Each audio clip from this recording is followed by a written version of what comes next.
Hello everyone, welcome to epic Bong kitchen. আজকে আমি share করছি কিভাবে মোচা ক্লিন করতে হয়। বাঙালিরা মোটামুটি সবাই জানেন মোচা কিভাবে ক্লিন করতে হয়, কিন্তু যারা জানে না তাদের জন্য আমি এই ভিডিওটা বানাচ্ছি।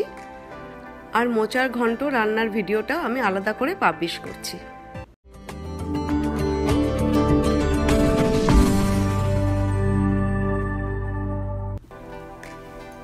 এখানে আমি একটা মোচা নিয়েছি। আমি গ্লাভস পরে আছি, ওই জন্য হাতে তেল লাগাইনি, কিন্তু মোচা ছাড়ানোর আগে দু হাতে ভালো করে তেল লাগিয়ে নিতে হবে, কারণ এটা ভীষণ স্টিকি হয়, হাত খারাপ হয়ে যায়। আগে আমি পাতাগুলো ছাড়িয়ে নিচ্ছি। আর এর ভেতরে যে ফ্লাওয়ারগুলো আছে, ফ্লাওয়ারগুলো আমি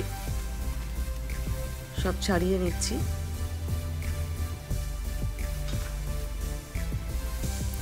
যতক্ষণ না ফ্লাওয়ারগুলো ছাড়ানো হয় পাতাগুলো আমাকে এইভাবে ছাড়িয়ে যেতে হবে।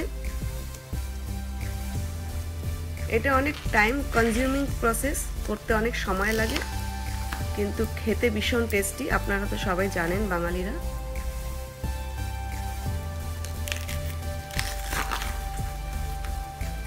এইভাবে আমি সব ফ্লাওয়ার্সগুলো বার করে নেব। আগে মোচা ছাড়ানো হয়ে গেছে। একটা মোচা থেকে এতগুলো পাতা বেরিয়েছে, আর এই ফ্লাওয়ার্সগুলো অল্প ফ্লাওয়ার্স, পাতা বেশি। আর এটা আমি নিচের দিকটা ফেলে দেবো, নিচের পোর্শনটা, আর ওপরের পোর্শনটা আমি কেটে নেব ইউজ করার জন্য, রান্না করব বলে। আমি একটা একটা করে দেখাচ্ছি কয়েকটা কিভাবে এটা ছাড়াতে হয়। এখানে একটা মাছের কাটার মতন একদম শার্প আছে, সেটাকে ফেলে দিতে হয়। আর একটা ছোট্ট সাদা শ্বাসের মতন আছে, সেটাকেও ফেলে দিতে হয়। এই একটা ছাড়ালাম, আর কয়েকটা ছাড়িয়ে দেখাচ্ছি। মোটামুটি সব বাঙালিরাই জানেন মোচা কিভাবে ছাড়াতে হয়, কিন্তু যারা জানে না তাদের জন্য আমি আজকের এই ভিডিওটা শেয়ার করছি। এই দুটো একসাথে ধরেও আস্তে করে টানলেই বেরিয়ে আসে। এই যে এইভাবে দুটো একসাথে ধরে, যে ম্যাচ স্টিকের মতন যেটা আর শ্বাসটা, হোয়াইট শ্বাসটা, দুটো একসাথে ধরে আস্তে করে টানলেই বেরিয়ে আসে। এখন আমি এই মোচাগুলো ধোবো সব। আমি ধুয়ে তারপরে কাটি যে কোনো ভেজিটেবলসই। আর এটার আমি ফেলে দিচ্ছি, এই নিচের পোর্শনটা এটা ফেলে দিতে হবে। আর এটা আমি কেটে নেব, কেটে ধুয়ে ভেজিটেবল চপারে চপ করব মোচার সাথে। আমি ছুরিতে তেল লাগাইনি, কারণ আমি ছুরি দিয়ে কাটবো না, ওই জন্য। হাতেও তেল লাগাইনি, গ্লাভস পরে আছি বলে।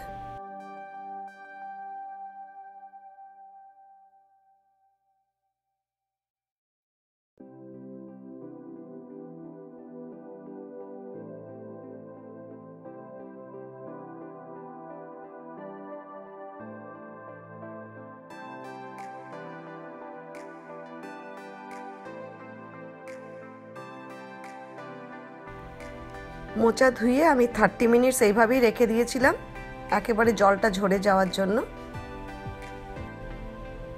এখন আমি মোচাগুলো কিচেন পেপার টাওয়েলে ভালো করে মুছে নিয়ে তারপরে চপারে চপ করব, কারণ আমি আজকে এটা রান্না করব না।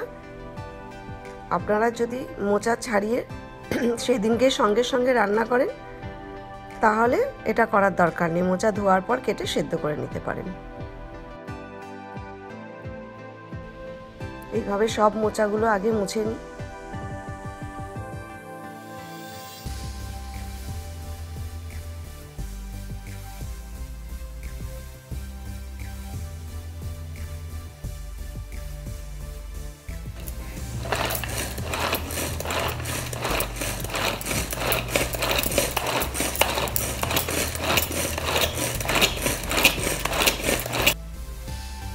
একবার চেক করে নিই, কি সুন্দর একদম কুচি কুচি করে কাটা হয়ে গেছে। ভেজিটেবল চপারে এই একটা সুবিধা হয়, যেহেতু মোচার ঘন্ট হবে, মোচা যদি একদম ফাইনলি চপ না হয় তাহলে ভালো লাগে না।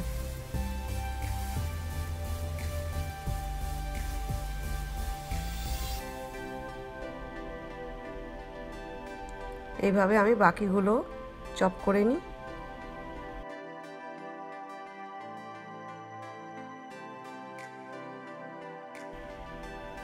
এই দুটোও দিয়ে দেবো আমি একসাথে।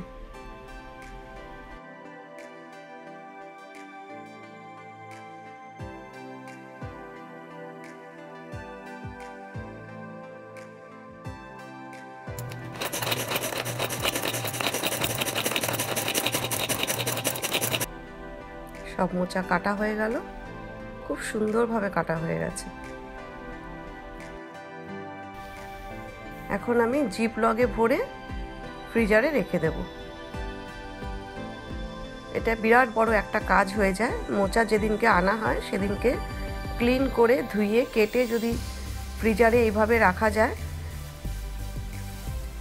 একটা বিরাট বড় টেনশন চলে যায়। যেদিনকে রান্না করা হয় সেদিনকে বার করে জাস্ট নুন হলুদ দিয়ে সেদ্ধ করে রান্না করা, টাইম সেভিং হয়ে যায় এতে। এই একটা বার করে তারপরে এটাকে জিপ করে দিতে হবে।